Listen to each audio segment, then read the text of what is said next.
வார்த்தைக்குள் கடந்து செல்வோம். கர்த்தரை தேடுங்கள் என்கின்ற தொடர் போதனை பார்த்து கொண்டு வருகிறோம். அநேகருடைய சாட்சி போகிற இடமெல்லாம் அநேகர் சாட்சி சொல்கிறார்கள். எங்கென்று இந்த செய்திகளை கொடுக்கிறீர்கள், எங்களுடைய வாழ்க்கை மாற்றப்பட்டிருக்கிறது. இந்த செய்தியை நாங்கள் கேட்டு செயல்பட ஆரம்பித்ததிலிருந்து பல சவால்களை சந்தித்திருக்கிறோம். ஆனால் ஆளுகை செய்யும்படியாக தேவன் கொடுத்த அந்த நல் வாய்ப்பை நாங்கள் பயன்படுத்தி நாங்கள் மாபெரும் அதிசயங்கள் அற்புதங்களை நான் பார்த்து கொண்டிருக்கிறோம் என்று அநேகர் சாட்சி சொல்வதை கேட்டிருக்கிறேன். கர்த்தரை நான் ஸ்தோத்திரிக்கிறேன். வார்த்தை பொய் ஆகாதுங்க. எந்த போதனை போதித்தாலும் வார்த்தை பொய் ஆகாது. ஆமென். Praise the Lord. எனவே நீங்கள் தேவனை தேடும் பொழுது இதில் எழுதப்பட்டிருக்கிற ஒவ்வொரு ஆசீர்வாதம் உங்களை வந்து மேற்கொள்ளும். ஆமென். தமிழ் அதை மேற்கொள்ளும் என்று சரியா உட்காரல. It will overtake you. God's blessings will overtake you. உங்களை தாண்டி செல்லும். நீங்கள்லாம் பார்த்துருப்பீங்க. நம்ம ரொம்ப மெதுவாக ஓட்டினா ஆன் அடிச்சுட்டு நம்மளை திட்டி தாண்டின்னு போவாங்க. அதுதான் ஓவர்டேக்கு. ஆனால் கர்த்தர் நம்மளை ஓவர்டேக் பண்ணும்போது திட்ட மாட்டேங்கிறாரு. அவர் சொல்கிறார், நீ ரொம்ப ஸ்லோ வர, நான் உன்னை ஓவர்டேக் பண்ணி உனக்கு ரெடியாக வச்சிருக்கிறேன், நீ வந்து சேரும் போது கொடுத்துட்றேன். ஆமென். அவ்வளோ வேகமாக இருக்கிற தேவன் நமக்கு இருக்கும்போது நான் ஏன் தாமதித்து போகணும்? எனவே கர்த்தரை தேட ஆரம்பித்திருக்கிறேன். பெரிய காரியங்கள் கர்த்தர் இந்த சபையில் செய்து கொண்டிருக்கிறார், இனிமேலும் செய்வார். இது அற்புதத்தின் ஆண்டு, இது சூப்பர் நேச்சுரல் ஆண்டு, இது தேவன் இறங்கி உங்கள் வாழ்க்கையில் கிரியை செய்யும் ஆண்டு. நீங்களும் உங்களுடைய குடும்பமும் வெற்றியோடு வாழக்கூடிய ஒரு ஆண்டு. எழுதியே கொடுத்துட்றேன். இந்த ஆண்டு முடிவதற்குள்ள என்னெல்லாம் நீங்கள் பல லட்சங்கள் வைத்திருப்பீர்கள், கர்த்தர் அதை பூர்த்தி செய்வார், நிறைவேற்றுவார். ஆமென். சென்ற வாரத்தில் ஆளுகையை பற்றிய சில சத்தியங்களை போதிக்க நான் தீர்மானித்தேன். உங்களுக்கு ஒன்று போதித்தேன். முதலாவது நான் போதித்த காரியம் the plain truth of walking in dominion. ஆளுகையில் நடப்பதற்கான வெளிப்படையான அல்லது தெளிவான சத்தியம். தேவன் நம்மை ஆளுகை செய்யும்படியாக அழைத்திருக்கிறார். ஆமென். ஒரு விசுவாசியின் வாழ்க்கை, ஒரு கிறிஸ்தவன் வாழ்க்கை ஆளும் வாழ்க்கை. அதை ஆணித்தரமாய் உங்களுடைய உள்ளத்துல பதியணும். அது எப்பொழுது பதியும்னா, வெறும் இந்த செய்தியை கேட்டுட்டு நீங்கள் போகிறவர்களாக இருக்கக்கூடாது. அதை மீண்டும் மீண்டுமாய் நீங்க எழுதுகிற நோட்ஸ், நீங்க யூடியூப்ல இருக்கிறது திருப்பி போட்டு கேட்டு, எதெல்லாம் வேகமாய் நான் பேசி உங்களால் எழுத முடியலையோ, சில நல்லா உள்ளுக்குள்ள திட்டுறீங்கன்னு தெரியுது. பாஸ்டர் ஏன் இவ்வளவா ஃபேஸ்ட்டாக ஓடுறாரு, எழுதுறதுக்கு டைமே இருக்க மாட்டேங்குது. என்ன பண்ணுறதுங்க? நீங்கள் கொடுக்குறது 1 hour தான். அந்த 1 hourக்குள்ளே உங்களை ரெடி பண்ணிவிட்டு இந்த வாரம் முழுக்க ஓட வைக்கணும். ஆகவே உங்களுக்கு யூடியூப்பில் நீங்கள் பாஸ் பண்ணி எழுதலாம். அதில் யாரும் உங்களை ஒன்றும் சொல்ல மாட்டோம். தயவுசெய்து மீண்டும் மீண்டுமாய் கேட்டு ஆளும் வாழ்க்கை உங்களுடைய வாழ்க்கையாக மாறட்டும். ஆமென். உங்களுக்கு சொன்னேன், ஆளுகை செய்வதற்கு, மற்ற காரியங்கள் மீது நாம் ஆளுகை செய்வதற்கு முன்பாக நம் மீது முதலாவது நாம் ஆளுகை செய்ய வேண்டும். நம்முடைய சுயத்தை ஆளுகை செய்ய வேண்டும். நமக்குள் இருக்கிற பழக்க வழக்கங்கள், ஆசைகள், விருப்பங்கள், கட்டுப்பாடற்ற இச்சைகள், உணர்வுகள், பேரார்வங்கள், இதெல்லாம் நாம் முதலாவது இவைகளின் மீது நாம் ஆளுகை செலுத்த வேண்டும். ஆளுகை செலுத்தும் போது அப்போ மற்ற எல்லாவற்றின் மீது நாம் ஆளுகை செலுத்த முடியும். அப்போ மேற்கொண்டு இன்றைக்கு பார்ப்போம், தொடர்ந்து பார்ப்போம். நாம் வித்தியாசமாக இருக்க நாம் தான் தேர்ந்தெடுக்க வேண்டும். We need to choose to be different. நாம் வேறுபட்ட மக்களாக, வித்தியாசமானவர்களாக இருக்க நாம் தான் தேர்ந்தெடுக்க வேண்டும். பரிசுத்தவான் என்று சொல்லும்போது என்ன அர்த்தம்? நாம் வேறுபட்டவர்கள், வித்தியாசமானவர்கள். எப்படி வித்தியாசமா இருக்கிறது? உடையில் அல்ல. நிறைய இடத்துல உடை மட்டும்தான் மாற்றிக்கொள்கிறார்களுடைய உள்ளத்தை மாற்ற மாட்டேங்கிறாங்க. நம்முடைய உடை முக்கியம் அல்ல, நம்முடைய இருதயம் தான் முக்கியம். கர்த்தர் வாசம் பண்ணுகிற இடம் நம்முடைய இருதயம். அப்போ உடையை மாற்றிக்கொண்டு ஆனால் உள்ளம் மாற்றாவிட்டால் எந்த பிரயோஜனமும் கிடையாது. கர்த்தர் எதிர்பார்க்கிறது நாம் அவருக்கு ஏற்ற வாழ்க்கை வாழ வேண்டும். அதுதான் கர்த்தர் எதிர்பார்க்கிறார். அப்போ வேறுபட்டவர்களாய் நாம் இருக்கும்போது நாம் மாற்றப்பட்டவர்களாய் இருக்கும்போது, வித்தியாசமானவர்களாய் நாம் வாழும்போது, நம்மை பார்க்கிறவர்கள் எப்படி நீங்கள் இப்படி சிந்திக்கிறீர்கள், இவ்வளோ பிரச்சனை இருக்குது, உங்களுக்கும் பிரச்சனை வருது, உங்களுக்கும் கஷ்டங்கள் வருது, ஆனால் நீங்கள் சோர்ந்து போகாமல் உங்களுக்குள் ஒரு சாந்தமும் ஒரு சமாதானமும் ஒரு மனமகிழ்ச்சி இருக்கிறது. அதற்கு காரணம் என்ன? நான் நம்பியிருக்கிற என் நித்திய கன்மலை என்னை கைவிடாதவர். ஆகவேதான் என் வாழ்க்கையில் சூறாவளிகள் அடித்தாலும் அதன் மீது எனக்கு ஆளுகை உண்டு. பாருங்க, எப்படி நீங்கள் பேசும்போது, எப்படி நீங்கள் சிந்திக்கும் போது, இப்படியாக நீங்கள் வாழும் போது, வேறுபட்டவர்களாக நீங்கள் இருக்கும்போது அநேகர் உங்களுடைய தேவனை ஏற்றுக்கொள்வார்கள். ஆமென். கவனிங்க, மிக முக்கியமான ஒரு வாக்கியத்தை சொல்ல விரும்புகிறேன். ஆளுகையில் நடக்கிறவர்கள் அல்லது ஆளுகை செய்கிறவர்கள், அவர்கள் தலைவர்களாய் இருப்பார்கள், பின்பற்றுகிறவர்கள் அல்ல. கவனிக்கிறீர்களா? Those who take dominion are leaders, not followers. You must understand that. Those who take dominion are leaders, not followers. ஆளுகை செலுத்துகிறவர்கள், ஆளுகை செய்கிறவர்கள் தலைவர்களாய் இருப்பார்கள், பின்பற்றுகிறவர்கள் அல்ல. எத்தனை பேர் தலைவர்களாய் மாற விரும்புகிறீர்கள்? ஆண்டவரை மற்ற எல்லாரையும் ரட்சியமப்பா.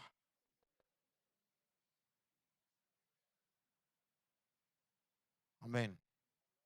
எல்லாரும் கர்த்தர் தலைவர்களாக மாற்ற விரும்புகிறாருங்க. இதை நான் சொல்ல, இது வார்த்தை. நீங்கள் ஆவிக்குரிய தலைவர்களாய் மாற முடியும் எப்பொழுது? நீங்கள் ஆளுகை செய்யும் போது. உங்களுக்கு ஒரு ஜனக்கூட்டம் நிச்சயமாய் கர்த்தர் கொடுப்பார். ஆமென். இப்போ தலைவர்களாய் மாறுகிறவர்கள், இந்த ஆளுகை செய்கிறவர்கள் இதை எப்படி கற்றுக்கொள்கிறார்கள்? அவர்களுடைய சோதனை மற்றும் பரீட்சைகள் மூலமாய் இதை கற்றுக்கொள்கிறார்கள். தங்களுடைய அனுபவங்களின் மூலமாய் இதை அவர்கள் கற்றுக்கொள்கிறார்கள். அது மட்டுமல்ல, தேவன் தம்முடைய வாக்குத்தத்தங்களை நிறைவேற்றுவார் என்று கர்த்தரை நம்புகிறார்கள். Price the Lord. அப்போ உங்களை பார்த்து கேட்கிறேன், கர்த்தர் உங்களை குறித்து என்னெல்லாம் வாக்குத்தத்தம் பண்ணியிருக்கிறாரோ அதை நிறைவேற்றுவார் என்று நீங்கள் விசுவாசித்தால் அதை நிறைவேற்றுவார். ஹல்லேலூயா. கர்த்தர் வாக்குத்தத்தங்களை நிறைவேற்றுகிற தேவனாய் இருக்கிறார். உங்கள் வாழ்க்கையில் நீங்கள் எதிர்பார்க்கின்ற காரியம் இந்த வேத வசனங்களில் இருக்கிறது. உங்களுடைய வாக்குத்தத்தங்கள் கிறிஸ்து இயேசுவுக்குள் ஆம் என்றும் ஆமென் என்றும் ஏற்கனவே எழுதப்பட்டிருக்கிறது. ஆனால் எழுதப்பட்டவைகள் நம்முடைய வாழ்க்கையில் நிஜமாய் மாற வேண்டும். The promise must become a reality for you to enjoy your life with God. தேவனோடு நீங்கள் வாழ்ந்து கொண்டிருக்கிற, அனுபவித்துக் கொண்டிருக்கிற வாழ்க்கையை நீங்கள் அனுபவிக்க விரும்பினால் நீங்கள் என்ன செய்ய வேண்டும்? வாக்குத்தத்தங்கள் உங்களுடைய வாழ்க்கையில் நிஜமாய் மாற வேண்டும். ஆமென். அப்ப பாருங்க, உங்களுடைய வாழ்க்கையில் உங்களை அழிக்க எதிரியானவன் எத்தனை முறை முயற்சி செய்திருக்கிறான்? எத்தனை முறை முயற்சித்திருக்கிறான்? சில பேருக்கு கணக்கே கிடையாது. சில பேருக்கு நாள் முழுக்க தாக்கி கொண்டே இருக்கிறான். சில பேர் கையை உயர்த்தி, ஆண்டவரே எங்களுக்கு எப்போ விமோசனம்? அவர் சொல்றார், என்கிட்ட கை நீட்டாத, அவனை பார்த்து கை நீட்டு அவனை வெளியேற்று, உனக்கு இப்பொழுதே விமோசனம் என்றார். Come on, talk to me somebody. ஆளுகை செய்கிறவர்கள் அதை ஜெயிப்பீர்கள். நீங்கள் ஆளுகை செய்யாத வரைக்கும் நீங்கள் ஆளப்படுவீர்கள். வியாதி உங்களை ஆளுகை செய்யும், பிரச்சனை உங்களை ஆளுகை செய்யும், பிசாசுகள் உங்களை ஆளுகை செய்யும். போய்கொண்டிருக்கிறவர்கள் உங்களை ஆளுகை செய்வார்கள். மற்றவர்கள் நம்மை ஆளக்கூடாதுங்க, நாம் அனைத்தையும் ஆள வேண்டும். தேவன் நம்மை அதற்காக தான் ரட்சித்தார். God redeemed you to reign. ஆமென். தேவன் நீங்கள் ஆளுகை செய்யும்படியாக மீட்டெடுத்தார், உங்களை மீட்டு கொண்டார். மீண்டுமாய் ஆதாமுக்குள் நீங்கள் எழுந்த எல்லாவற்றையும் திரும்ப பெற்றுக்கொள்வதற்கு இயேசுவானவர் உங்களை மீட்டு கொண்டார். Talk to me somebody. ஆமென். பக்கத்துல பார்த்து சொல்லுங்க, தயவு செய்து ஆளுகை செய்யுங்கள், ஆளப்படாதீர்கள். ஹல்லேலூயா, ஹல்லேலூயா. பாருங்க, பிசாசானவன், எதிரியானவன் தோல்விக்கென்று நம்மை ஏற்படுத்துகிறான். விபத்துகள், சேதங்கள், வியாதிகளை அவன் ஏற்படுத்துகிறான். ஆனால் இந்த நாளுக்காக, இந்த நாள், இந்த நேரம், இந்த காலத்திற்கு தேவன் உங்களை உயிரோடு பாதுகாக்கிறார். உங்களை இந்த நாள், இந்த நேரம், இந்த மணி நேரம், இந்த காலத்திற்கு தேவன் உங்களை உயிரோடு காத்தார். Price God. ஹல்லேலூயா. நீங்கள் உயிரோடு இருப்பதற்கு காரணம், நீங்கள் ஆளுகை செய்வதற்கு. இந்த கடைசி நாட்களில் நீங்கள் ஆளுகை செய்த முழு உலகத்திற்கு காண்பிக்க வேண்டும், இவரே தேவன், இவரை என்று வேறு தெய்வம் இல்லை. நிரூபித்து காட்ட வேண்டியது உங்களுடைய பொறுப்புங்க. ஹல்லேலூயா. இந்த நாள், இந்த மணி நேரம், இந்த காலத்திற்கு எத்தனை பேர் ஆயத்தமா இருக்கிறீங்க? ஆயத்தமா இருக்கிறீர்களா? பாருங்க, இதற்கென்று தான் தேவன் உங்களை, எதுக்குள் நடித்திருக்கிற உங்களுக்கு புத்திமதி கொடுத்திருக்கிறார், தெளிந்த புத்தி கொடுத்திருக்கிறார். எதற்காக? நீங்கள் இந்த நாளுக்காக, இந்த மணி நேரத்திற்காக, இந்த காலத்திற்காக ஆயத்தமா இருக்கும்படி உங்களை எதற்காக பலப்படுத்தினார்? நீங்கள் ஆயத்தமா இருக்கும்படிக்கு. இது ஒரு விசேஷமான காலம். எதிர்ப்புகள் அதிகமா இருக்கலாம், அந்தி கிறிஸ்துவனுடைய வருகை சமீபமா இருக்கலாம், பயங்கரமான காரியங்கள் ஏற்கனவே தீர்க்க தரிசனங்கள் மூலமாய் சொல்லப்பட்டிருக்கிறது. இது அப்படிப்பட்ட நாட்கள். ஆனால் அப்படிப்பட்ட நாட்களின் மத்தியில் விசுவாசிகள் ஆளுகை செய்கிறவர்களாய் இந்த பூமியில் நடக்க முடியும். ஓ காட், ஹல்லேலூயா, ஹல்லேலூயா. உங்களுடைய மனப்பான்மை நீங்கள் புதுப்பித்துக் கொள்ள வேண்டும். கிறிஸ்துவின் சிந்தை நீங்கள் தரித்துக் கொள்ள வேண்டும். கிறிஸ்துவின் சிந்தை உங்களுக்குள் உண்டாய் இருக்கிறது என்று வேதம் சொல்கிறது. ஏற்கனவே உண்டாயிருக்கிற அந்த சிந்தையை நீங்கள் புதுப்பித்துக் கொள்ள வேண்டும். வார்த்தையினால், இந்த வெளிப்பாடுகளினால் நீங்கள் புதுப்பித்துக் கொள்ள வேண்டும். ஆமென். 1 கொரிந்தியர் 15, 1 கொரிந்தியர் 15ஆம் அதிகாரம் 58ஆம் வசனம்.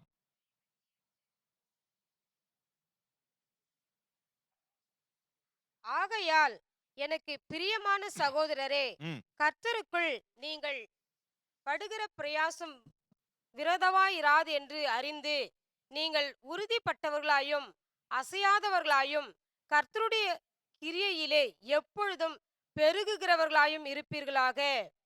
ஹல்லேலூயா. நீங்கள் ஆளுகை செய்ய வேண்டும். நீங்கள் யாவற்றையும் கட்டுப்படுத்த வேண்டும். வியாதிகளை நீங்கள் கட்டுப்படுத்த வேண்டும். வைரசுகளை நீங்கள் கட்டுப்படுத்த வேண்டும்.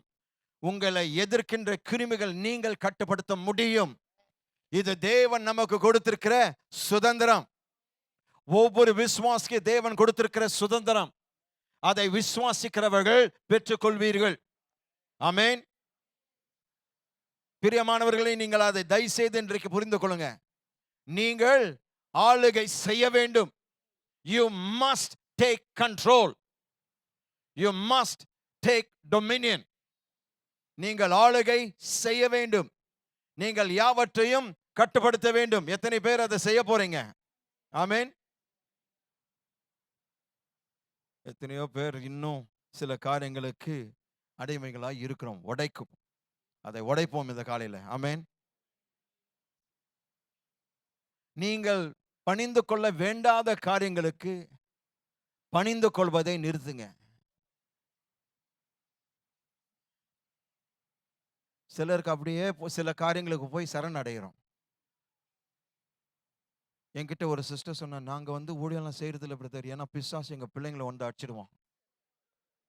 நான் சொன்னேன், நீங்க செய்யலனாலும் அவன் அடிப்பான்ட்டேன். என்ன பாஸ்டர் நீங்க இப்படியெல்லாம் சாபம் விடுறீங்க? நான் சாபம் சொல்லுங்க, வசனம் சொல்றது. என்றைக்கு நீங்கள் விசுவாசிகள் ஆனீர்களோ அன்னைக்கே பெரிய யுத்தம் ஆரம்பித்து விட்டது, தொடங்கிடுச்சுங்க. அதுல இருந்து நாம் தப்பிக்க முடியாதுங்க. பாருங்க எப்படி பயப்படுறாங்க விசுவாசிங்க. இயேசு என்ன சொல்லியிருக்கிறார் நம்மளை பார்த்து? என் நாமத்தினால் பிசாசுகளை நம்ம ஓடி நிற்கிறோம்.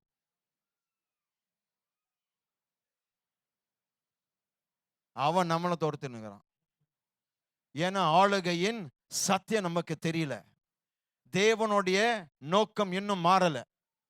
இன்றைக்கும் அவர் எதிர்பார்க்கின்ற காரியம் விசுவாசிகள் ஆளுகை செய்ய வேண்டும். என்னை எல்லோரும் கவனிக்க வேண்டும் இந்த காலையில். ஏனென்றால் உங்களுடைய வாழ்க்கை மாற்றும் செய்தி இது. பல காரியங்களுக்கு நாம் பணிந்து கொள்கிறோம். அதை நிறுத்துங்க. நீங்கள் பணிந்து கொள்ள வேண்டிய அவசியம் இல்லை. நீங்கள் பணிந்து கொள்ள வேண்டிய ஒரே ஒரு நபர் நம்முடைய தேவன் மட்டுமே. ஆமென். வேற எந்த காரியத்தை நீங்கள் பணிந்து கொள்ள வேண்டிய அவசியம் இல்லை. நீங்கள் ஏற்றுக்கொள்ள வேண்டாத காரியங்களை நீங்கள் ஏற்றுக்கொள்வதை நிறுத்துங்கள். கர்த்தருக்கென்று சகிக்கிறேன் பிரதர், அதை முதல் மாத்துங்க. எதெல்லாம் சகிக்கணும் நமக்கு தெரியணும். கர்த்தருக்காக பாடுபடுறோமோ, அவருடைய நாமத்துக்காக உத்தரப்படுகிறோமோ, அவருக்காக கொலை செய்யப்படுகிறோமா, அது மட்டும்தான் சகிக்கணும். வருகிற எல்லா வியாதிகள், வருகிற எல்லா பிரச்சனைகள், வருகிற எல்லா கடன் தொல்லை வருவதற்கு காரணம் நம்முடைய கவனக்குறைவு. நாம் கர்த்தரை நோக்கி சில காரியங்களை கேட்க வேண்டும். வியாதி வருதா, கர்த்தரை நோக்கி நீங்கள் கேட்க வேண்டிய காரியம், உம்முடைய தழும்புகளால் ஏற்கனவே நான் குணமானபடினால் இந்த வியாதி என்னை மேற்கொள்வதில்லை. பிசாசானவன் என்னை சோதிக்க முற்படுகிறான், என்னை பரீட்சிக்க முற்படுகிறான். இந்த டெஸ்ட்ல நான் நிச்சயமா பாஸ் ஆயிடுவேன் ஆண்டவரே. காரணம், எனக்கு மிக சிறந்த போதகர் பரிசுத்த ஆவியானவர். அவர் எனக்கு அருமையாய் போதித்தபடினால் நான் எல்லா டெஸ்ட்டை எழுதி பாஸ் பண்ணிடுவேன். எத்தனை பேர் விசுவாசிக்கிறீங்க? ஆமென். அப்ப பாருங்க, உங்களுடைய சரீரத்தை நீங்க கட்டுப்பாட்டின் கீழ் கொண்டு வர வேண்டும். உங்களுடைய மனதை, உங்களுடைய ஆத்மாவை நீங்கள் கட்டுப்பாட்டின் கீழ் கொண்டு வர வேண்டும். உங்களுடைய ஆவியை நீங்கள் கட்டுப்பாட்டின் கீழ் கொண்டு வர வேண்டும். ஆவி, ஆத்மா, சரீரத்தை நாம் என்ன செய்யணும்? நம்முடைய கட்டுப்பாட்டின் கீழ், தேவனுடைய கட்டுப்பாட்டின் கீழ் கொண்டு வர வேண்டும். எப்படி அதை செய்வது? முதலாவது வாட்ச் வாட் யூ சே. நீங்கள் சொல்வதை கவனிக்க வேண்டும். கண்டதை பேசக்கூடாது. சில ஆங்கிலத்தில் சொல்வார்கள், my feet is killing me. எப்ப பார்த்தா it's killing me, it's killing me. My feet are killing me. இதை சொல்லிட்டே இருந்தா என்ன ஆகும்? கீழ்தான். Watch what you say. நீங்கள் சொல்வதை கவனிங்க. வேண்டாத காரியங்கள், தேவனுடைய வார்த்தைக்கு ஒவ்வாத காரியங்கள் பேசாதீங்க. பிரச்சனையை பேசாதீர்கள், வாக்கு தத்தங்களை பேசுங்க. சூழ்நிலையை பேசாதீங்கள், தேவ வார்த்தையை பேசுங்க. ஏனென்றால் அவருடைய வார்த்தைக்கு உருவாக்கும் வல்லம் இருக்கிறதுங்க. நீங்கள் பேசுகிறதை கவனிக்க வேண்டும். இரண்டாவதாக, உங்களுடைய மனப்பான்மை ஒன்றுபடுத்த வேண்டும். உங்கள் மனப்பான்மையை ஒன்றுபடுத்த வேண்டும்.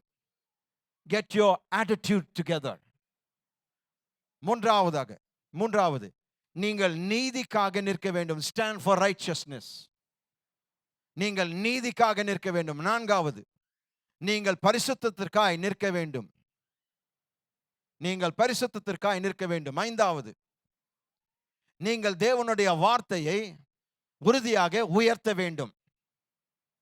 இந்த காலையில் நாம் ஆராதித்தோமோ, எதற்காக அவரை உயர்த்துகிறோம்? அவருடைய வார்த்தை கொண்டு அவரை உறுதியாக உயர்த்துகிறோம். ஆமென். எத்தனை பேர் அதை செய்றீங்க? ஆறாவதாக, பிரச்சனைகளில் களி கூற வேண்டும். எப்படி பாஸ்டர் சாத்தியமாகும்? பிரச்சனையில் எப்படிங்க களி கூற முடியும்? கர்த்தர் தான் சொன்னாருங்க, திடுங்கொள், உலகத்தை நான் ஜெயித்தேன். ஆமென். பிரச்சனைகள் வந்தாலும் அதில் களி கூறும் போது நிச்சயமாய் சொல்கிறேன், கர்த்தர் அதை மாற்றுவார். ஏழாவதாக, அர்ப்பணிப்போடு ஆராதிங்கள். worship with commitment.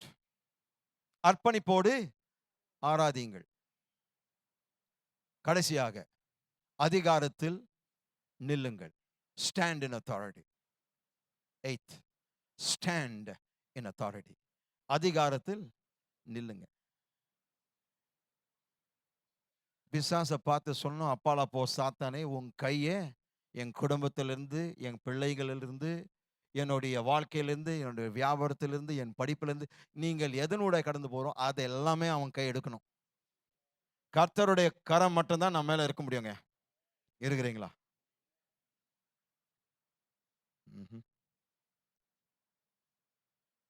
whatever the mountain is in front of you, take dominion. உங்களுக்கு முன் இருக்கும் அந்த மலை என்னவா இருந்தாலும் அதிகாரம் எடுங்க, ஆளுகை செய்யுங்க. பாஸ்டர் ரொம்ப பெரிய மலை பாஸ்டர், அது எவ்வளோ பெரிதா இருந்தாலும் நீங்க அதை விட பெருசுங்க. இருக்கிறீங்களா? உங்களுடைய மிகப்பெரிய மலைகளை பார்க்கிலும் உங்களுக்குள் வாசம் பண்ணுகிற யெகோவா தேவன் பெரியவர். இயேசுவானவர் பெரியவர். நம்முடைய யெஷுவா ஆனவர் பெரியவர். உங்கள் மலைகளை பார்க்கிலும் அவர் பெரியவருங்க. ஒரு வார்த்தை கொண்டு அந்த மலைகளை நொறுக்க முடியும். ஓ ஜீசஸ். உங்களுக்கு முன் நிற்கும் அந்த மலை என்னவா இருந்தாலும் அதன் மீது ஆளுகை செய்யுங்க. அது உங்களுடைய வழியில் இருக்க அனுமதிக்காதீர்கள். Don't let it stand in, don't let that mountain stand in your way. உங்களுடைய வழியில் அந்த மலை நிற்க கூடாதுங்க. நீங்கள் அதை அனுமதிக்க கூடாது. நிறைய பேர் அனுமதிக்கிறோம், அதை தாண்டி அப்படி சுற்றி போயினுக்கிறோம். இல்ல, உங்களுக்கு அதிகாரம் கொடுக்கப்பட்டிருக்கிறது. மலையே பேர்ந்து சமுத்திரத்தில் தள்ளண்டு போய் என்று இயேசுவின் நாமத்தில் சொல்கிறேன், என் வழியில் நிற்காத அப்பால போ சொன்னால் நிச்சயமாய் விளங்குங்க, விலகி போகும். ஆமென். தேவனில் உங்களுக்கு கவனிங்க, தேவனில் உங்கள் அதிகாரம் மற்றும் ஆளுகையிலிருந்து உங்களை தடுக்க அனுமதிக்காதீர்கள். உங்களுக்கென்று தேவன் ஒரு இடம் கொடுத்திருக்கிறார். அது என்ன இடம்? அதிகாரம் மற்றும் ஆளுகையின் இடம். அதிலிருந்து நீங்க இந்த மலை உங்களை நகர்த்த நீங்கள் அனுமதிக்கவே கூடாது. உங்களை தடுக்க அதை அனுமதிக்கவே கூடாது, மாற்ற வேண்டும். ஸோ முதலாவது நாம் செய்ய வேண்டியது, நாம் ஆளுகையில் நடக்க வேண்டும் என்றால் என்ன செய்யணும்? இந்த தெளிவான சத்தியங்களை புரிந்து கொள்ள வேண்டும். சுயத்தின் மீது, நம்முடைய சொந்த வாழ்க்கையின் மீது, நம்முடைய சொந்த ஆசை பாசங்கள் மீது, நம்முடைய சொந்த விருப்பங்கள், லட்சியங்கள், நம்முடைய இச்சைகள் மீது நாம் ஆளுகை எடுக்கிறவர்களாய் செய்கிறவர்களாய் இருக்க வேண்டும். இரண்டாவது சத்தியம், ஆளுகை குறித்த இரண்டாவது சத்தியம், the principles of walking in dominion. ஆளுகையில் நடப்பதற்கான கோட்பாடுகள், the principles of walking in dominion. இங்க தான் கொஞ்சம் ஆழமா போக போகிறோம். The principles of walking in dominion. ஆளுகையில் நடப்பதற்கான கோட்பாடுகள். கவனிங்க, வேதம் சொல்கிறது, பிசாசானவன் ஆகாயத்து அதிகார பிரபுவாய் இருக்கிறான். ஆகாயத்து அதிகார பிரபுவாய் இருக்கிறான். The devil is the prince of the power of the air. அவன் இருளில் செயல்படுகிறான். மேலும் நாம் யாரோடு போராடி கொண்டிருக்கிறோம், போரிட்டு கொண்டிருக்கிறோம் என்பதை நாம் புரிந்து கொள்ள வேண்டும். ஏன்னா நம்முடைய எதிரி யார் என்று நாம் புரிந்து கொள்ளாவிட்டால் அவனை ஜெயிக்க முடியாது. இருக்கிறீங்களா? அப்போ நாம் யாரோடு போராடி கொண்டிருக்கிறோம், சண்டை கொண்டிருக்கிறோம் என்பதை நாம் அறிந்து கொள்ள வேண்டும், புரிந்து கொள்ள வேண்டும். எத்தனை பேர் அதை அறிந்து கொள்கிறீங்க? கவனிங்க, உங்கள் எதிரின் மீது ஆளுகை செலுத்த, உங்கள் எதிரின் மீது நீங்கள் ஆளுகை செலுத்த அவனுடைய பலவீனத்தையும் அவனுடைய வல்லமையையும் நீங்கள் அறிந்து கொள்ள வேண்டும். அப்பொழுதுதான் அவன் மீது நீங்கள் ஆளுகை செய்ய முடியும். உங்களுக்கு தெரியுமா, பிசாசுக்கு பலவீனங்கள் இருக்கிறது. பிசாசனுடைய வல்லமை எதில் இருக்கிறது? அவனுடைய பொய்களில். The power of the devil is in only his lies. அவனுக்கு நம் மீது அதிகாரமோ வல்லமை கிடையாதுங்க. அப்ப எப்படி பாஸ்டர் நம்ம ஏமாற்றுகிறான்? பொய்களை சொல்லி. நீ இன்னைக்கு டயர்டா இருக்க, சர்ச்சுக்கு போகாதே, ரெஸ்ட் எடுத்துக்கோ. ஐயோ, பரவாயில்ல, ரெஸ்ட் எடுத்துக்கோ. ஏன்னா இன்னைக்கு இந்த சத்தியம் வருது இல்லையா? நீ கேட்டா எனக்கு பெரிய பிரச்சனை ஆயிடுவே. நான் உனக்கு உபத்திரமா இருப்பதுக்கு பதிலாக நீ எனக்கு உபத்திரமா ஆயிடுவே. ஆகவே நீ டயர்டா இருக்கிற, நீ இன்னைக்கு போக வேண்டாம். நீங்க ஆன்லைன்ல பாத்துக்கங்க. பொய். அவனுடைய வல்லமை அவனுடைய பொய்களில் தான் இருக்கிறது. இதை நீங்கள் அறிந்து கொள்வீர்களானால் சத்தியத்தை வைத்து அவனுடைய பொய்களை அடக்கி ஆளலாம். அவன் காட்டுவான், ரிப்போர்ட் பார்த்தியா, டாக்டர் ரிப்போர்ட் பார்த்தியா, பார்த்தியா டாக்டர் என்ன இந்த இந்த இந்த எம்ஆர்ஐ என்ன காண்பிக்கிறது பாருங்க. அப்போ நீ என்ன பண்ணணும், உடனே ஐசையா 53 தெரிந்து இந்த ரிப்போர்ட் நீ பார்த்தியா?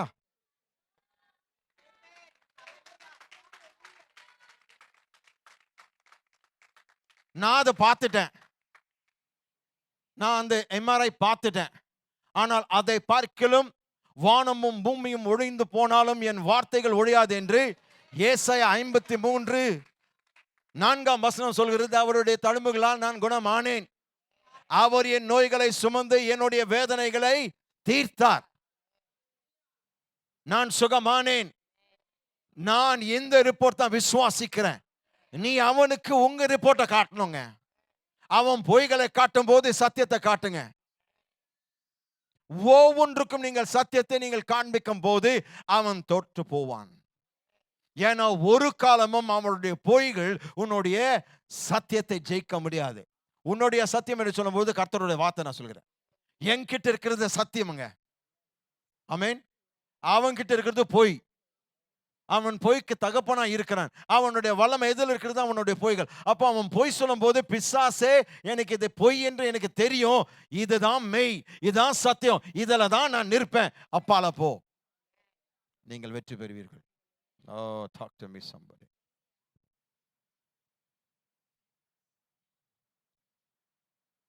இந்த கோட்பாடுகளுக்கான திறவுகோல் எதுங்க?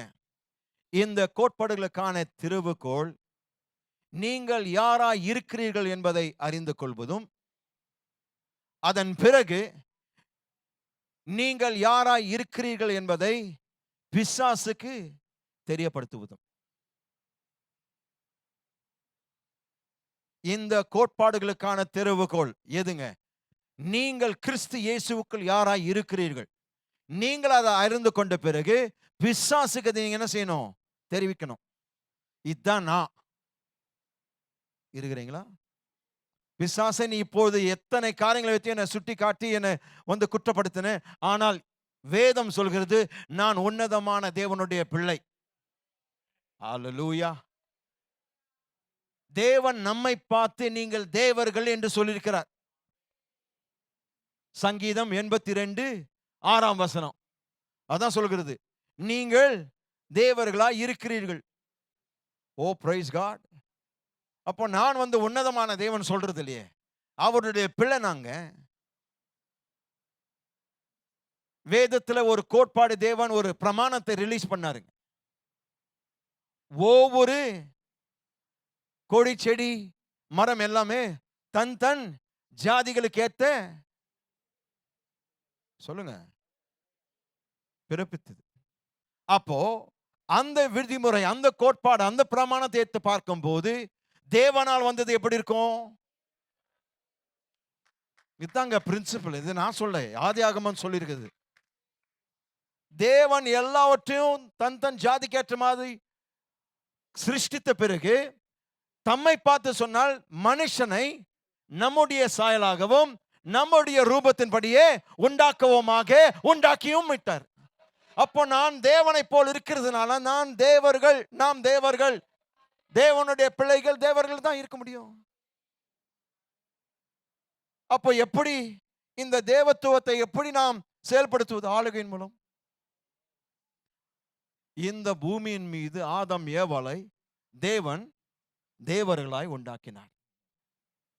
அவங்க பிசாசு கிட்ட விட்டு, இன்றைக்கு வேதம் சொல்கிறது அவன் இந்த பிரபஞ்சத்தின் தேவனானவன். எப்படி ஆனா? தேவர்களா இருந்தவங்க அவர்களுடைய தேவத்துவத்தை அவங்கிட்ட வித்து, அவனு போ இப்பிரபஞ்சத்தின், இந்த உலகத்தின், பிரபஞ்சம் அல்ல, இந்த உலகத்தின் தேவனானவன் என்று 2 கொரிந்தியர் 4ஆம் அதிகாரம் சொல்கிறது. அப்போ குறிப்பாக இந்த நாளில் இயேசு கிறிஸ்துவனுடைய வல்லமை என்னதென்றும், இயேசு கிறிஸ்துவின் வல்லமை என்னதென்றும், அவர் சபைக்கு கொடுத்திருக்கிற ஆளுகையின் வல்லமை, அவர் சபைக்கு கொடுத்திருக்கிற வல்லமையை எடுத்து ஆளுகை செய்து அதன் மூலமாய் தேவன் ஏற்கனவே உங்களுக்காக என்ன நிறைவேற்றிருக்கிறார் என்பதையும் நீங்கள் அறிந்து கொள்ள வேண்டும். 2 காரியங்கள் இந்த காலையில் நீங்கள் அறிந்து கொள்ள வேண்டும். ஒன்று தயவுசெய்து இதை எழுதிக் கொள்ளுங்கள். 2 காரியங்கள் நீங்கள் அறிந்து கொள்ள வேண்டும். ஒன்று, இயேசு கிறிஸ்துவனுடைய வல்லமை என்னதென்று நீங்கள் அறிந்து கொள்ள வேண்டும். இரண்டாவதாக, நமக்காக அவர் ஏற்கனவே என்ன நிறைவேற்றிருக்கிறார். தேவன் சபைக்கு கொடுத்திருக்கிற வல்லமையின் மீது நீங்கள் என்ன செய்யணும்? அதை எடுத்து ஆள வேண்டும். நீங்கள் ஆளுகை செய்வதற்கான அதிகாரம் தேவன் கொடுத்திருக்கிறார். எப்படிங்க? அவர் நீங்கள் ஆள கடவர்கள் என்று சொன்னபோது ஆதாம் ஏவாளை பார்த்து இந்த பூமியின் மீது அனைத்தையும் நீங்கள் ஆண்டு கொள்ளுங்கள் என்று சொன்னபோது அந்த ஆண்டு கொள்ளுங்கள் என்று சொன்ன மாத்திரத்தில் அதை செய்வதற்கான வல்லமையும் அதிகாரமும் கொடுத்தார் தம்முடைய வார்த்தையின் மூலமாய். அப்போ நான் எப்படி ஆளுகை செய்கிறேன்? அவருடைய வார்த்தையின் மூலமாய். வார்த்தை விட்டு நான் வெளியே வருவதே இல்லை, ஒரு காலமும் வெளியே வருவதில்லை. வார்த்தையை வைத்து கொண்டு நான் எல்லாவற்றையும் செய்கிறேன். அப்போ வார்த்தையின் மக்களாய் நீங்கள் இருக்கிற வரைக்கும் ஒன்றும் உங்களை மேற்கொள்வதில்லை. அப்போ நீங்கள் தான் தீர்மானம் எடுக்க வேண்டும். நான் வார்த்தையை தவிர வேறு ஒன்றையும் விசுவாசிக்க போறதில்லை. ஆமென். உங்களுக்கு ஒரு சில கோட்பாடுகள், இந்த ஆளுகை குறித்த ஒரு சில கோட்பாடுகள் கொடுக்க விரும்புகிறேன். முதலாவது எழுதிக் கொள்ளுங்கள். Discover your source of dominion. Discover your source of dominion. உங்களுடைய ஆளுகையின் ஆதாரத்தை கண்டறியவும். உங்கள் ஆளுகையின் ஆதாரத்தை கண்டறியவும். Discover your source of dominion. எபேசியர் 1ஆம் அதிகாரம்.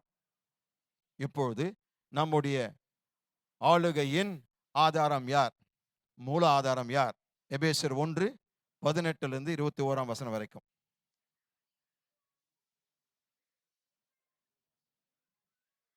தாம் நம்மை அழைத்ததினாலே நமக்கு உண்டாயிருக்கிற நம்பிக்கை இன்னதென்றும், பரிசுத்தவான்களிடத்தில் தமக்கு உண்டாயிருக்கிற சுதந்திரத்தினுடைய மகிமையின் ஐஸ்வர்யம் என்னதென்றும், தாம் கிறிஸ்துவை மரித்தோரிலிருந்து எழுப்பி அவரிடத்தில் நடப்பித்த தமது பலத்த சத்துவத்தின் வல்லமையின்படி விசுவாசிக்கிறவர்களாகிய நம்மிடத்திலே காண்பிக்கும் தம்முடைய வல்லமையின் மகா மேன்மையான மகத்துவம் இன்னதென்றும் நீங்கள் அறியும்படிக்கு அவர் உங்களுக்கு பிரகாசமுள்ள மனக்கண்களை கொடுக்க வேண்டும் என்றும் வேண்டிக் கொள்ளுகிறேன். எல்லா துரைத்தனத்துக்கும் அதிகாரத்துக்கும் வல்லமைக்கும் கர்த்தத்துவத்துக்கும் இம்மையில் மாத்திரம் அல்ல மறுமையிலும் பேர் பெற்றிருக்கும் எல்லா நாமத்துக்கும் மேலாய் அவர் உயர்ந்திருக்கத்தக்கதாக அவரை உன்னதங்களில் தம்முடைய வலது பாரிசத்தில் உட்காரும்படி செய்து எல்லாவற்றையும் அவருடைய பாதங்களுக்கு கீழ்ப்படுத்தி எல்லாவற்றையும் எல்லாவற்றாலும் நிரப்புகிறவருடைய நிறைவாகிய சரீரமான சபைக்கு அவரை எல்லாவற்றிற்கும் மேலான தலையாக தந்தருளினார். ஹல்லேலூயா. எவ்வளவு வெயிட்டான காரியத்தை பாருங்க. நாம் இழந்த, அதாவது ஆதாமுக்குள் நாம் இழந்த அந்த ஆளுகையை எப்படி மீட்டு கொடுத்தார். பிசாசானவன் நம்மிடத்திலிருந்து அந்த அதிகாரத்தையும் ஆளுகையும் பறித்து கொண்டு அவன் நம்மீது எத்தனை ஆண்டு காலமாய் ஆண்டு கொண்டிருந்தான். ஆனால் இயேசு கிறிஸ்து இந்த பூமிக்கு வந்து மரித்து அடக்கம் பண்ணப்பட்டு 3 நாட்களுக்கு நரகத்துக்கு சென்றார். நரகத்துக்கு சென்ற பொழுது அங்கே பிசாசு கூட்டம், முழு நரகத்தின் கூட்டம் அவரை உபத்திரவப்படுத்த ஆரம்பித்தது. அந்த 3 நாட்கள் அவர் மரித்ததிலிருந்து அவர் உயிர்த்தெழுந்த வரைக்கும் இந்த அசுத்த ஆவிகள் அவரை உபத்திரவப்படுத்தினார்கள். ஆனால் கவனிக்க வேண்டும், 3ஆம் நாளில் பிதாவானவர் போதும் என்று சொல்லி, நீர் என் நேசகுமாரன், உன்னை மீண்டுமாய் ஜெனிப்பித்தேன் என்று சொன்ன அந்த கன்சமிட்டும் நேரத்தில் அவர் உயிர்த்தெழுந்தார். இந்த துரைத்தனங்களும் இந்த கர்த்தத்துவங்களும் இந்த பொல்லாத பிசாசுகளும் உரிந்து கொண்டு சிலுவையில் வெற்றி சிறந்தார். ஓ ஹல்லேலூயா. இந்த நாம் வாசித்த இந்த பகுதியானது அவருடைய உயிர்த்தெழுதலினுடைய மகிமை நமக்கு வெளிப்படுத்துகிறது. அவர் நமக்காக நரகத்துக்கு சென்றார். அவர் மரித்த பொழுது அவருடைய ஆவி எங்க சென்றதுங்க? நரகத்திற்கு சென்றது.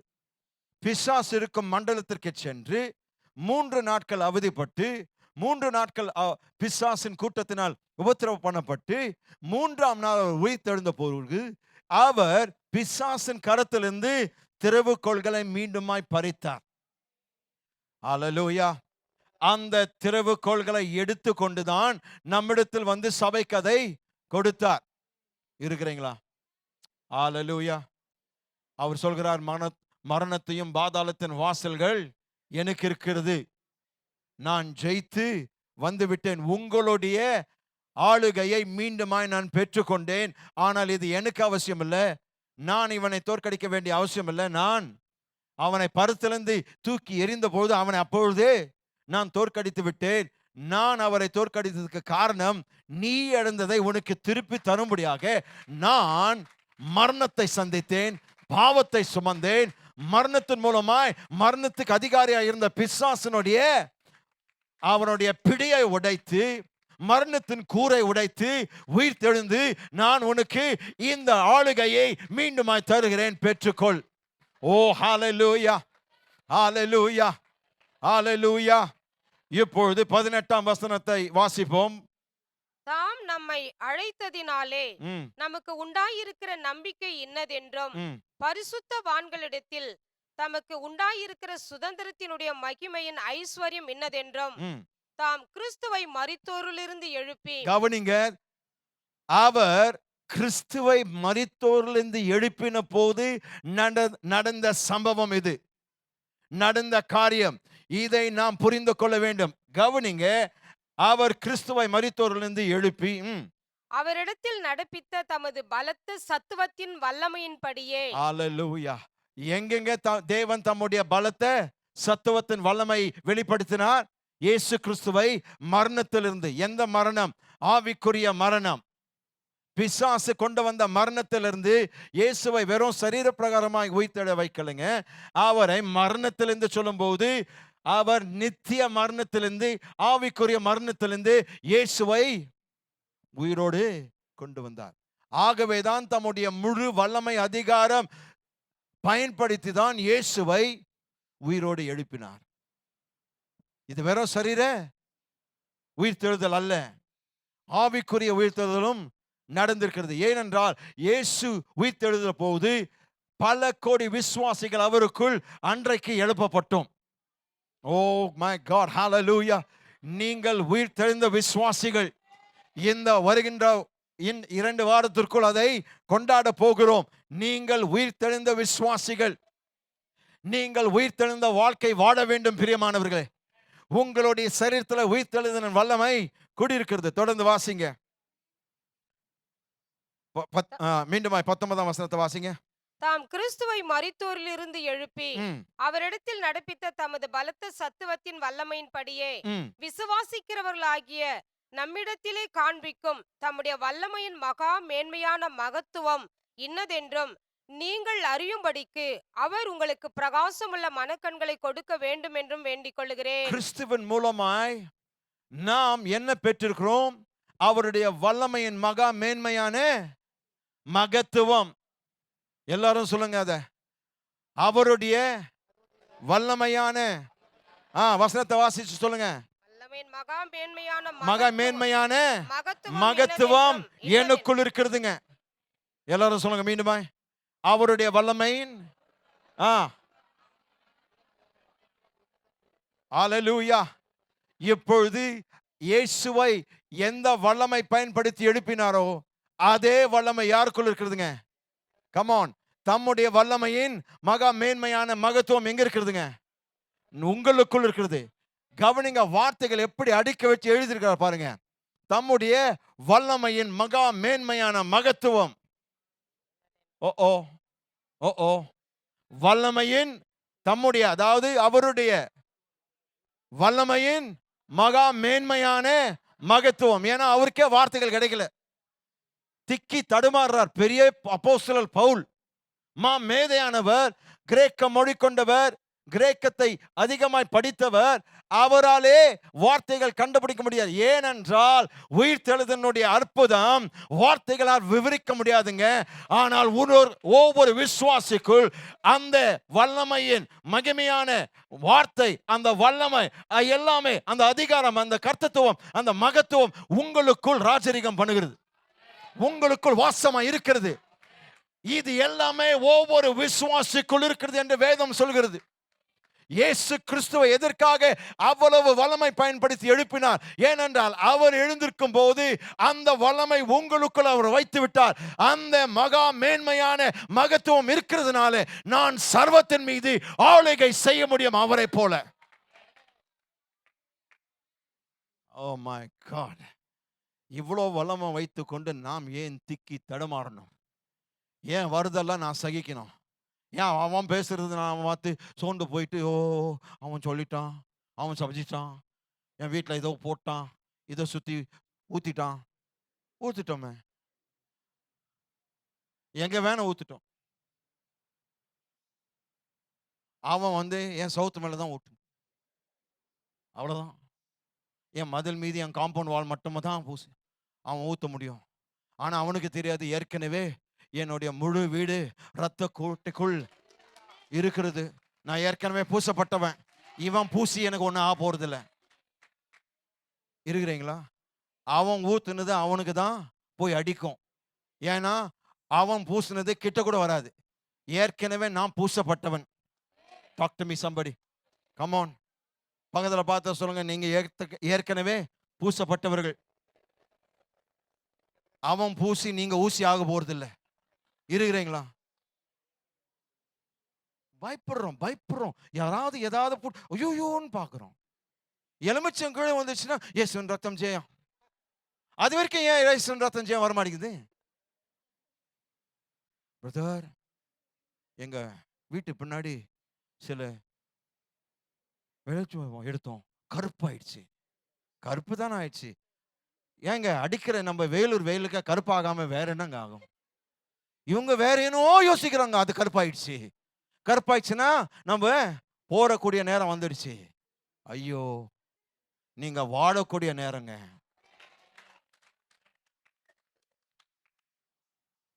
இந்த தகடு கிறிஸ்தவர்கள் இருக்கிறாங்க பாருங்க. பிரதர், எங்க வீட்டுல தகடு. என்னங்க தகடு பண்ண முடியும்? தம்முடைய வல்லமையின் மகா மேன்மையான மகத்துவம் எனக்குள் இருக்கும் போது தகடு என்ன பண்ணுங்க? தகடு என்னங்க பண்ணுங்க? ஹலோ, இருக்கிறீங்களா? தகடு எவனோ மந்திரிச்சு போட்டுக்கிறான். அவன் யார்கிட்ட போனான்? யார்கிட்ட கேட்டு அந்த மந்திரிச்சான்? சொல்லுங்களேன், ப்ளீஸ் சொல்லுங்க. மந்திரிச்சான் யாருக்கு? எந்த சக்தி அதுக்குள்ள போட்டுக்கிறான்? பிசாசு. இந்த வசனம் சொல்கிறது, இயேசுவை மரித்தோரிலிருந்து அவர் எழுப்பித்த பொழுது தம்முடைய தேவனுடைய வல்லமையின் மகா மேன்மையான மகத்துவம், அந்த வல்லமையின் மகா மேன்மையான மகத்துவத்தை பயன்படுத்தி பிசாசு அவனுடைய கோட்டலை அடிச்சு நொறுக்கி சாம்பலாக்கி வெளியே நம்ம அந்த தகடு. ஏங்க, அவன் ஏற்கனவே அவன் தலை போயிருக்குது. நீ தகடு பார்த்து பயந்து நிற்கிற.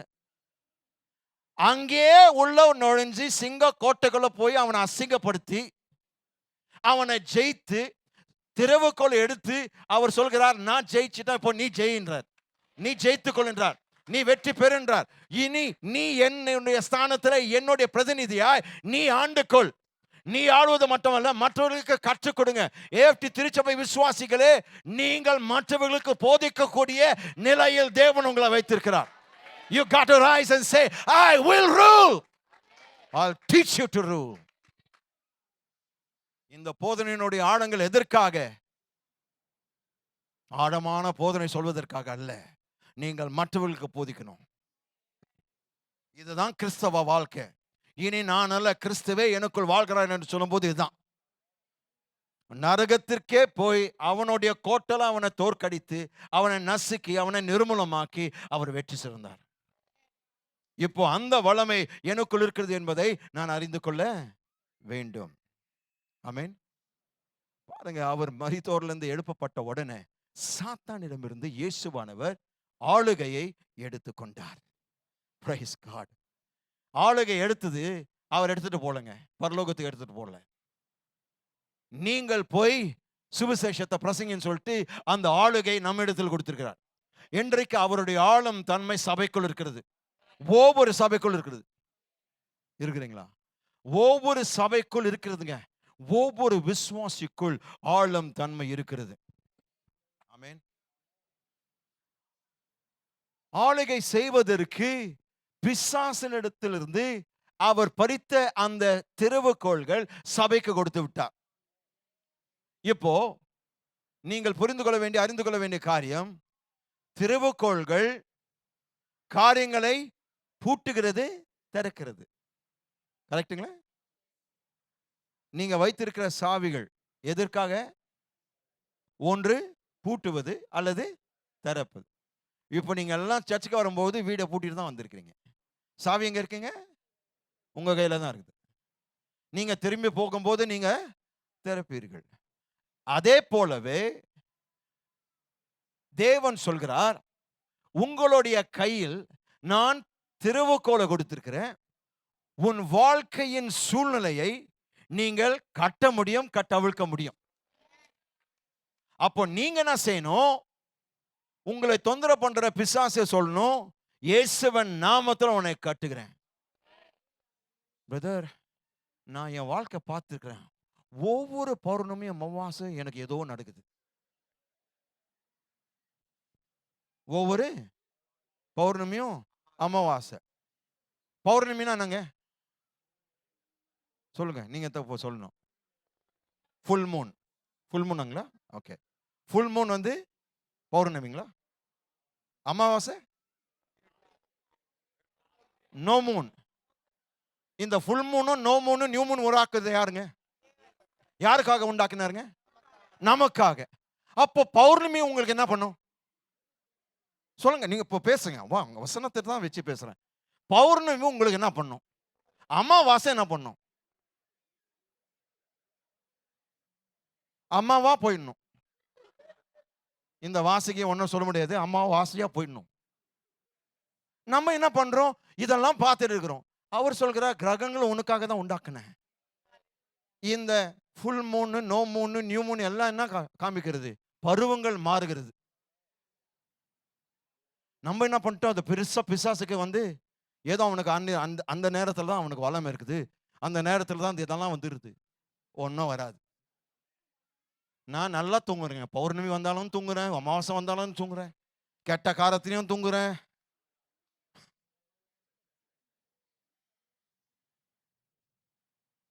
என்னுடைய மனைவினுடைய ஒரு வார்த்தை எப்போ பார்த்தா இவன் தூங்கி இருக்கிறார். நான் பேசிட்டே இருப்பேன், குருன்னு சத்தம் போட்டு தூங்கினு. அதுதான் அவங்களுடைய வார்த்தை, தவிர வேற எந்த பிரச்சனையும் கிடையாது. ஆனால் நான் என்ன செய்யட்டும்? தம் பிரியமானவர்களுக்கு அவர்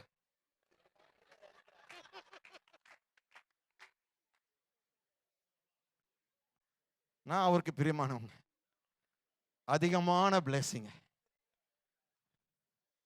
என்னதான் உலகமே இடிஞ்சு விழுந்தாலும் என்னுடைய தலைகாணி என் தலை பட்டுச்சுன்னா அது கர்த்தர் கொடுத்த கிருபையின் வரம். அதை நான் ஒரு காலமும் தலை போறதில்லை.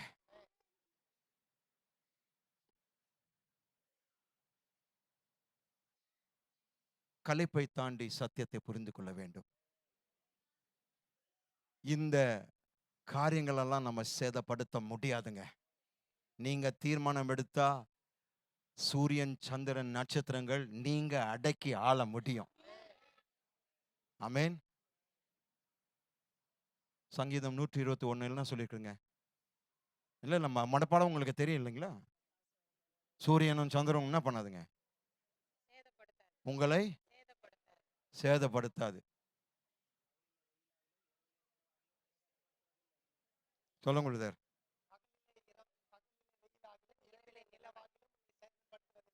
நம்ம வெளியே போயிட்டு வெயில் ஆண்டவரே, ஆண்டவரே அவர் என்ன சொல்லியிருக்கிறாருங்க?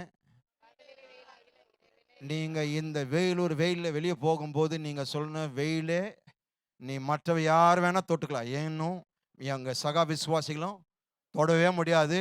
நாங்க ஒரு சென்டர்ல வரோம், 12 மணிக்கு நாங்க வெளியே வரோம். உன்னுடைய சேதம் என்ன செகண்டா உன்னுடைய யூவி ரேஸ் என்னுடைய ரேஸை மாத்தாது. இந்த கலர் அப்படிதான் இருக்கும். It looks like I'm joking but I'm serious. உங்களை சேதப்படுத்த முடியாதுங்க. நீங்க விசுவாசித்து தீர்மானம் பண்ணீங்கன்னா அந்த யூவி ரேஸ் மற்றவங்களை தொட உங்களை தொடாது. இதுதாங்க ஆளுகையின் வாழ்க்கை.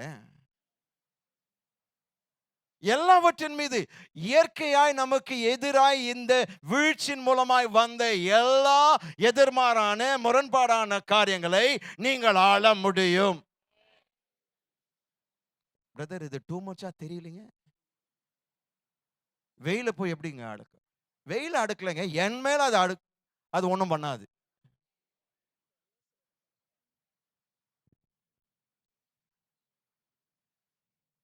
இப்போ இந்த ஆளுகையின் ஆதாரம் ரைட்டுங்களா? இந்த வல்லமையும் ஆதாரமும் எங்கிருந்து வருகிறது? பரலோகத்திலிருந்து, வானத்திலிருந்து நேரடியாக வருது. இயேசு கிறிஸ்துவின் மூலமாய் வருகிறது. ஏனென்றால் பிதாவானவர் தான் இயேசு கிறிஸ்துவை மரித்தோரிலிருந்து அன்றைக்கு எழுப்பினார். எங்கிருந்து? நரகத்திலிருந்து. அவரை உயிரோடு எழுப்பின போது என்ன செய்தாருங்க? ஆளுகையும் அந்த ஆதாரத்தையும் இயேசு கையில கொடுத்து, இனி நீங்க விசுவாசினுடைய வாழ்க்கையில் இருக்கிற அதிகாரமும் வல்லமையும் ஆதாரமும் நீராய் இருக்க போகிறாய். பிதாவானவர் பரலோகத்திலிருந்து வானத்திலிருந்து நேரடியாக அந்த அதிகாரத்தையும் அந்த வல்லமையும் அந்த ஆளும் தன்மையும் இயேசுவினிடத்தில் கொடுத்தார். ஆகவேதான் மத்தேயு 28:18 வசனத்தில் இயேசு என்ன சொல்லியிருக்கிறார்? வானத்திலும் பூமியிலும் எனக்கு சகல அதிகாரம், அதாவது சகல ஆளுகை கொடுக்கப்பட்டிருக்கிறது. அவர் நமக்கு அது கொடுத்திருக்கிறார். ஆமென். அப்போ உங்களை பார்த்து சொல்கிறேன், இது இயேசு கிறிஸ்துவின் மூலமாய் வருமானால் நீங்கள் அவரை உங்கள் வாழ்வின் ஆண்டவராக இரட்சகராக ஆக்கும் பொழுது, கூர்ந்து கவனிங்க, நீங்கள் இயேசு கிறிஸ்துவை உங்கள் வாழ்க்கையின் ஆண்டவராக இரட்சகராக நீங்கள் ஏற்றுக்கொள்ளும் போது, இந்த விதிமுறைகள் இந்த கோட்பாடுகள் நீங்கள் கற்றுக்கொள்ளும் போது நீங்கள் ஆளுகை பெறுவீர்கள். அப்போ முதலாவது இயேசு கிறிஸ்துவை என்னுடைய சொந்த இரட்சகராக நான் ஏற்றுக்கொண்டிருக்க வேண்டும். இந்த கோட்பாடுகள் ஒவ்வொரு வாரம் நீங்க கேட்கிற இந்த கோட்பாடுகள் நீங்கள் கற்றுக்கொள்ள வேண்டும். அதை செய்யும் போது நீங்கள் ஆளுகை பெறுவீர்கள். கோட்பாடுகள் கற்றுக்கொள்ள வேண்டும். அதை நீங்கள் புரிகிற வரைக்கும் மீண்டும் மீண்டுமாய் இந்த செய்திகளை கேட்டுக்கொண்டே இருக்க வேண்டும். உங்கள் மனக்கண்கள் பிரகாசிக்கப்படும் போது இது உங்களுக்கு சம்பவிக்கும். அப்போ உங்களை பார்த்து சொல்கிறேன், நீங்கள் கவனிங்க, உங்களை பார்த்து சொல்கிறேன், நீங்கள் ஆளுகை செய்யும் மக்கள். நீங்கள் ஆளுகின்ற மக்கள். எல்லாரும் சொல்லுங்க, நாங்கள் ஆளுகின்ற மக்கள். மீண்டுமாய்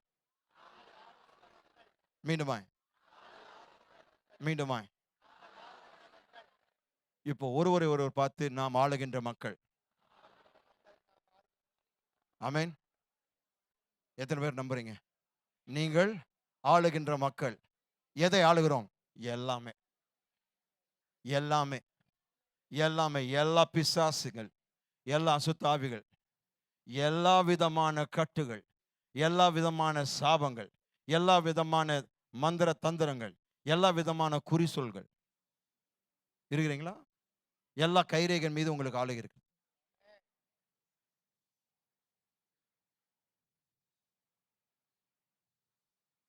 எல்லாவற்றின் மீது உங்களுக்கு ஆளுகை இருக்குதுங்க. நீங்கள் ஆளுகின்ற மக்கள். அதை உணர வேண்டும், வெளிப்பாடு பெற்றுக்கொள்ள வேண்டும். அறிவுத்திறனை பயன்படுத்தி புரிந்து கொள்ள முடியாது, வெளிப்பாடாக வரணும். வெறும் இந்த சத்தியத்தை கேட்டுவிட்டு நல்லா இருந்துச்சுங்க, நல்லா இருக்க கூடாது. அதை தாண்டி வெளிப்பாடாக மாறணும். இப்படிதான் நான் சிந்திக்கிறேன், இப்படிதான் நான் பேசுறேன், இப்படிதான் நான் மூச்சு விடுறேன், என்னுடைய மூச்சே ஆளுகையின் மூச்சு தான். It's high time we started to live like kings on this earth. ரோமர் 5:17. ரோமர் 5:17.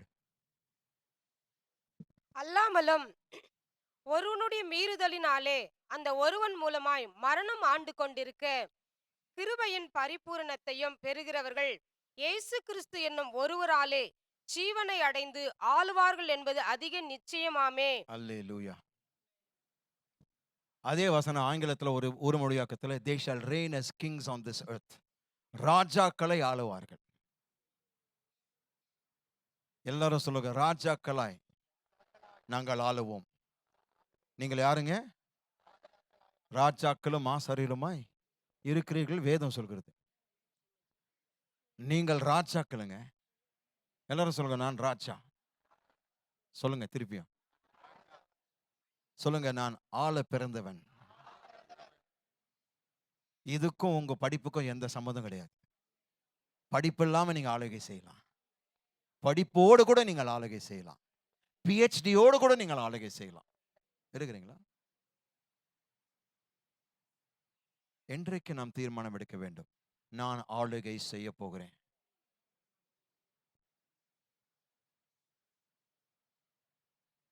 நீங்க உங்க வாழ்க்கையில் இருக்கிற வியாதிகள் மீது அதிகாரம் எடுங்க. இயேசுவின் நாமத்துல இந்த வியாதியின் மீது நான் ஆளுகை செய்கிறேன். என் சரீரத்தை விட்டு வெளியே போ. நான் இந்த வார்த்தையை மட்டும் பேச போகிறேன். இந்த வார்த்தை நான் எடுக்க போகிறேன். இந்த வார்த்தையோடு நான் வாழப் போகிறேன் என்று நீங்கள் சொல்லும்போது நிச்சயமாய் உங்கள் வாழ்க்கை மறுரூபமாக்கப்படும். பிரியமானவர்களே, நாம் ஆளுகின்ற மக்கள். இந்த சத்தியம் நமக்கு மிக தெளிவாக வரட்டும். உங்களுடைய கையில் திறவுகோல்கள் இருக்கிறது. நீங்கள் எதை கட்டுவீர்களோ அது கட்டப்படும். நீங்கள் எதை கட்டவிழ்ப்பீர்களோ அது கட்டவிழ்க்கப்படும். நீங்கள் வியாதி கட்டினால் கட்டப்படும். நீங்கள் சுகத்தை கட்டவிழ்த்தால் கட்டவிழ்க்கப்படும். ஒன்றை கட்டும்போது அதற்கு நேர் எதிர்மானதை நீங்கள் கட்டவிழ்க்க வேண்டும். பிசாசை கட்டும்போது பரிசுத்த ஆவியானவரை கட்டவிழ்க்கணும். குழப்பத்தை கட்டும்போது சமாதானத்தை கட்டவிழ்க்கணும். இருக்கிறீங்களா? கசப்பு கட்டும்போது அன்பு கட்டவிழ்க்கணும். தேவன் நம்முடைய கைகளில் நம்மை நம்பி இவ்வளோ பெரிய பொறுப்பு கொடுத்திருக்கிறார்.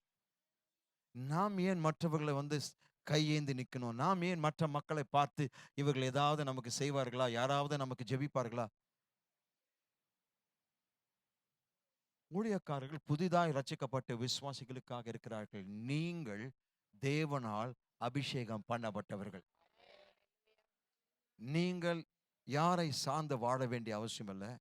வார்த்தையும் பரிசுத்த ஆவியானவரை சார்ந்து வாழ்ந்தால் நீங்கள் தலைவர்களாய் மாறுவீர்கள். எங்களுடைய ஒரே குறிக்கோள், நீங்கள் அனைவரும் கிறிஸ்து இயேசுவுக்குள் ஆவிக்குரிய தலைவர்களாய் மாறணும். அது நான் கர்த்தரிடத்தில் போய் சேர்வதற்குள்ள அதை பார்க்க ஆசைப்படுகிறேன். இந்த திருச்சபையில் அதை பார்க்க ஆசைப்படுகிறேன். இந்த 30 ஆண்டு கால சபையினுடைய போதனைகள் எதற்காக? நீங்கள் ஆளுகிறவர்களாக மாறணும். ஆமென். அதை காண்கிற வரைக்கும் உங்களை விடுப்போர்தில்லை. உங்களை நான் தொந்தரவு பண்ணிட்டே இருப்பேன். இது அன்பான தொந்தரவு.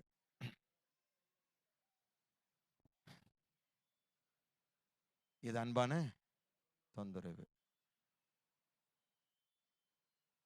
ஏன்னா நான் வெயிட் பண்ணி பார்த்தேன், நீங்களா வருவீங்கன்ட்டு. நீங்க வரமாட்டீங்க. இப்ப நான் வர ஆரம்பிச்சிட்டேன். உங்கள் எல்லைக்குள்ளாக நான் சத்தியத்தை கொண்டு வந்து ஆவியானவர் எனக்கு கொடுத்ததை உங்களிடத்தில் கொடுத்து கொண்டிருக்கிறேன். நீங்கள் என்னையோ எந்த ஊழியக்காரனோ நீங்கள் நம்ப வேண்டிய அவசியம் இல்லை. வசனத்தை கேட்கலாம், ஊழியக்காரர்களை கனப்படுத்தலாம். நான் ஊழியக்காரர்களுக்கு விரோதமானவனால, நானும் ஒரு ஊழியக்காரன் தானே. என்ன போதிக்க விரும்புகிறேன்னா, நீங்க எங்களை சார்ந்து வாழ வேண்டிய அவசியம் இல்லை.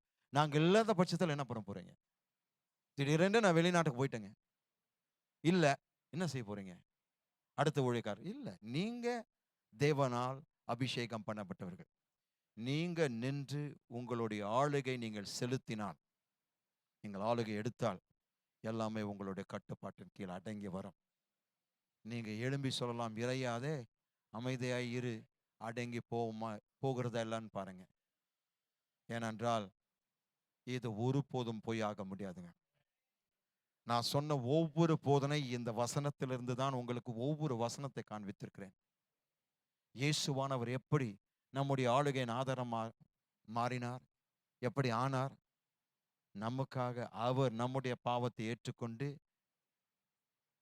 நமக்காக பலியாடாக அவர் ஒப்பு கொடுத்து மரித்து அடக்கம் பண்ணப்பட்டு நரகத்துக்கு சென்று 3ஆம் நாள் உயிர்த்தெழுந்து மீண்டுமாய் எல்லாவற்றையும் பெற்றுக்கொண்டு அவர் அதற்கு ஆதாரமாய் மாறி இப்பொழுது இனி நீங்க பிசாசை பார்த்து பயப்பட வேண்டிய அவசியம் இல்லை. நீங்கள் அவனை பார்த்து சொல்லலாம், அதிகாரமும் ஆளுகையும் மீண்டுமாய் எனக்கு கொடுக்கப்பட்டது. முதல் ஆதாமுக்குள் நான் இழந்த எல்லாவற்றையும் கடைசி ஆதாமாகிய பிந்தின ஆதாமாகிய இயேசுவின் மூலமாய் எல்லாவற்றையும் பெற்றுக்கொண்டேன். யாவரும் எழுந்து நிற்போம். ஓ ஹல்லேலூயா. அடுத்த வாரத்தில் நாம் போதிக்க போகின்ற காரியம் இந்த ஆளுகையின் ஆயுதங்களை குறித்து போதிக்க போகிறேன். ஆளுகை செய்வதற்கான ஆயுதங்கள். ஓ ஹல்லேலூயா. கர்த்தர் நல்லவருங்க. தயவுசெய்து இந்த சத்தியங்களை மீண்டும் மீண்டுமாய் அசை போடுங்க, அதை தியானிங்க, உங்களுடைய நோட்ஸ் எடுத்து திரும்பி படிங்க.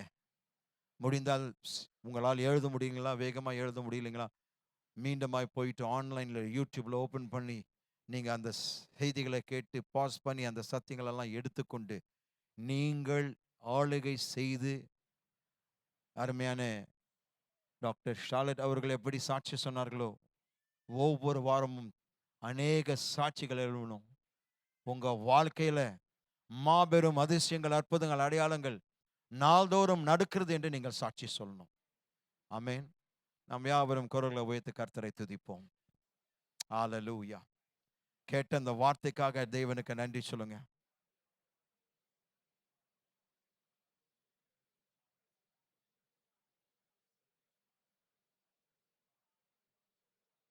ஆளுகை உங்களுடையது. நம்முடைய ஆளுகையின் ஆதாரமும் அதிகாரமும் இயேசு, நம்முடைய கர்த்தராகி இயேசு. கிறிஸ்துவுக்குள் நான் இருக்கிறேன், அதுவே எனக்கு ஆளுகையின் தன்மை கொடுத்திருக்கிறது. நான் கிறிஸ்துவுக்குள் மட்டும்தான் வாழ்கிறேன், மதத்தில் அல்ல, ஒரு சபையில் அல்ல, கோட்பாடுகளில் அல்ல, கிறிஸ்துவுக்குள். ஓ ஹல்லேலூயா, ஹல்லேலூயா, ஓ ஹல்லேலூயா. ராஜாக்களை வாழுங்க, ராஜாக்களாக வாழுங்க. Thank you Lord, thank you Lord. Oh hallelujah. அப்பா உமக்கு நன்றி, கோடா கோடி நன்றி, கோடா கோடி நன்றி தகப்பனே, கோடா கோடி நன்றி. இப்படிப்பட்ட ஆண்டவரே மிகப்பெரிய சத்தியங்களை எங்களுக்கு நீர் வெளிப்படுத்துகிறீரே. மறைப்பொருளாய் இருந்த காரியங்களை எங்கள் கண்டவரே நீர் வெட்ட வெளிச்சமாக்க நீரே, உமக்கு நன்றி அப்பா. ஆண்டவரே இந்த சத்தியங்கள் தெளிவானதுப்பா, வெளிப்படையானதுப்பா, இதுல எந்த மறைவும் ஆண்டவரே கிடையாதப்பா. ஓ ஸ்தோத்திரிக்கிறோம். நீர் எவ்வளவு அன்புள்ளவரப்பா. இந்த காரியங்கள் எங்களுக்கு ஏற்ற நேரத்தில் வெளிப்படுத்துகிறீர். இது கடுமையான நாட்களப்பா, இது கடுமையான காலமா இருக்கிறதுனால இந்த நேரத்தில்ப்பா இந்த செய்திகள் வருவது நல்லதுப்பா. எங்களை எதிர்க்கிறது எது வந்தாலும் அப்பா அதை ஜெயித்து வாழுவோம், அதை அடக்கி ஆளுவோம். நாங்கள் ஆளுவோம் அப்பா, நாங்கள் ஆளுகையின் மக்கள். ரமானா கபா சொக்கோ ரபா ரஷா தலமாண்டா கசி. ஓ ஹல்லேலூயா, ஹல்லேலூயா, ஓ ஹல்லேலூயா. கர்த்தரை துதிங்க, கர்த்தரை கெம்பீரித்து பாடுங்க. ஓ ஹல்லேலூயா. நன்றி அப்பா, நன்றி அப்பா, நன்றி அப்பா. நன்றியோடு துதிக்கிறேன், நன்றியோடு துதிக்கிறேன். Thank you Lord, thank you Lord. ஆளுகை செய்யுங்க, வியாதியஸ்தர்கள் மீது கைகளை வைத்து ஜெபிங்க.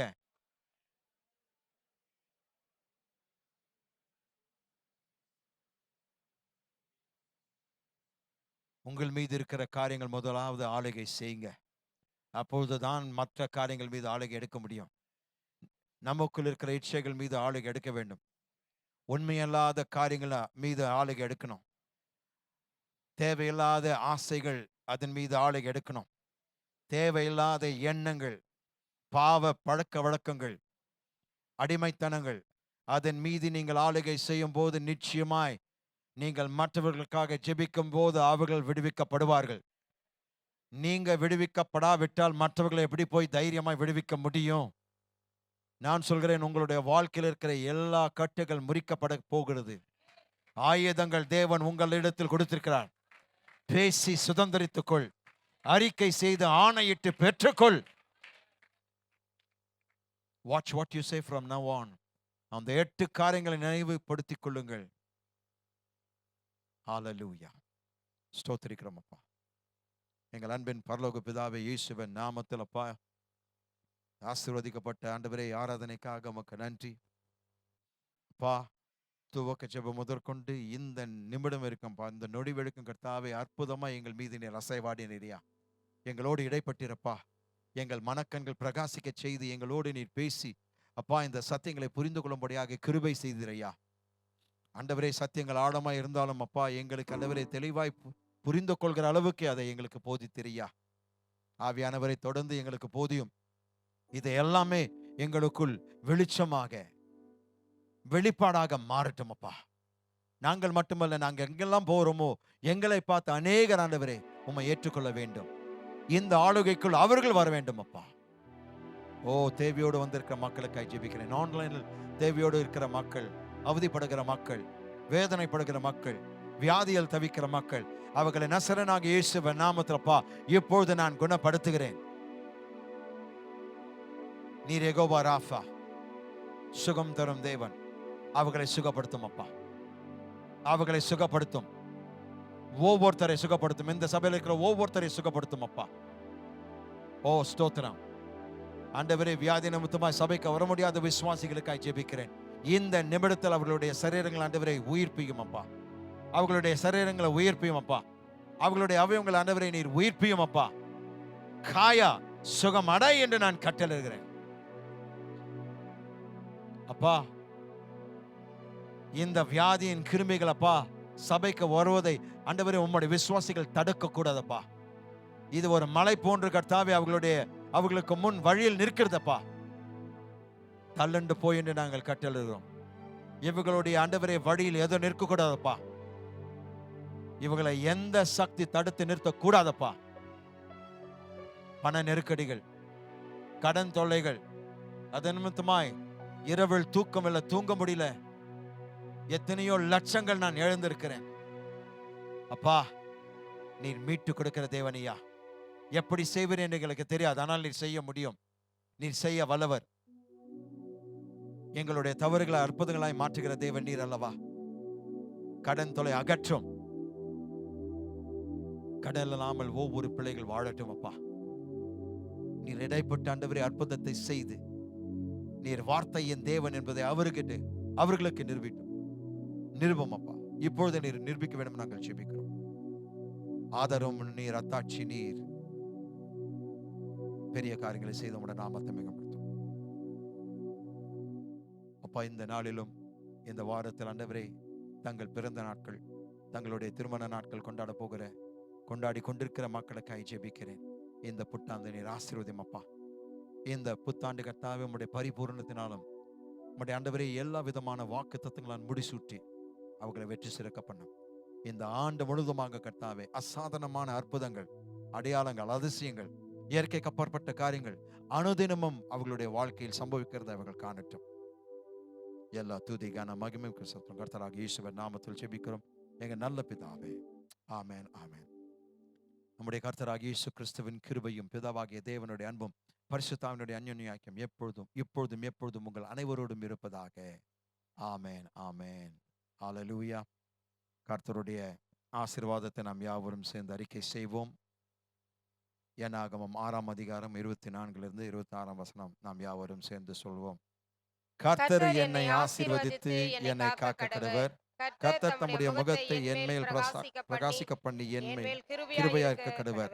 கர்த்தர் தம்முடைய முகத்தை என் மேல் பிரசன்னமாக்கி எனக்கு சமாதானம் கட்டளை கடவர் என்பதே. ஆமென்.